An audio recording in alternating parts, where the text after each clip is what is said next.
이 부분을 좀 보도록 하겠습니다. 사실 코로나 사태가 길어지면서 당장 일거리도 없어지고 그러다 보니 소득도 없어지고 또 그러다 보니 월세도 제대로 내기 힘들고요. 생필품 구입도 힘든 사람들이 많습니다. 그래서 일부 지방자치단체에서는 아예 일단 현금을 주자. 긴급 생활비를 주민들에게 지원하는 그런 부분도 있습니다. 경기도가 광역단체로는 처음으로 도민들에게 1인당 10만 원씩을 전부 지급하기로 했고요. 다른 지방자치단체도 관련 정책을 준비하고 있는데 누굴 대상으로 하느냐, 또 액수는 얼마냐가 각각 다릅니다. 그래서 왜 나는 안 주냐 이런 얘기도 있고요. 왜 내 앞에서부터 떨어지냐 이런 부분도 있고 논란이 좀 되고 있습니다. 그래서 이런 형평성 시비도 일 수 있어서 신혜원 반장이 일단 이 부분을 정리를 해봤습니다. 경기도 재난기본소득 지급 조례안을 표결하겠습니다. 재석위원 123명 중 찬성 123명으로 의사일정 제2항은 가결되었음을 선포합니다. 네, 경기도가 다음 달부터 도민 1인당 10만 원씩 재난 기본소득을 지급하겠다고 밝혔습니다. 소득 수준을 감안한 선별적인 지급이 아니라요. 1,000만 명이 넘는 경기도민 전체가 대상입니다. 1인당 10만 원씩, 그러니까 4인 가구는 40만 원을 받을 수가 있고요. 지역경제 활성화를 위해서 사용기한이 3개월인 지역화폐로 지급할 예정입니다. 여러 가지 논란들이 있지만 재난기본소득은 가장 유용한 수요를 창출하고 확대하는 경제정책으로 역사적 평가를 받을 것이라고 확신합니다. 국가적 차원의 기본소득 논의에 있어서 단추가 되리라 확신합니다.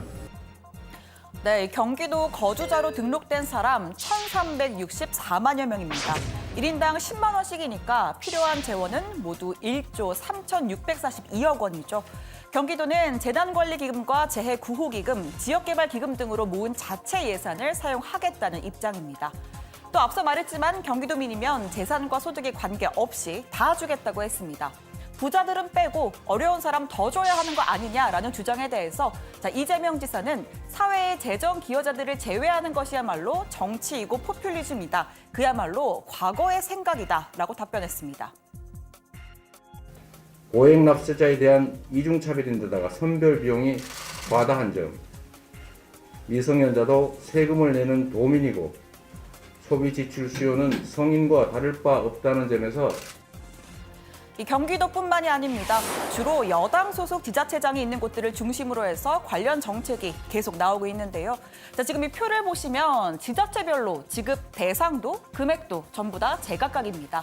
경기도는 도민 전체, 서울과 경남은 중위소득 100% 이하, 부산은 소상공인과 자영업자가 대상입니다.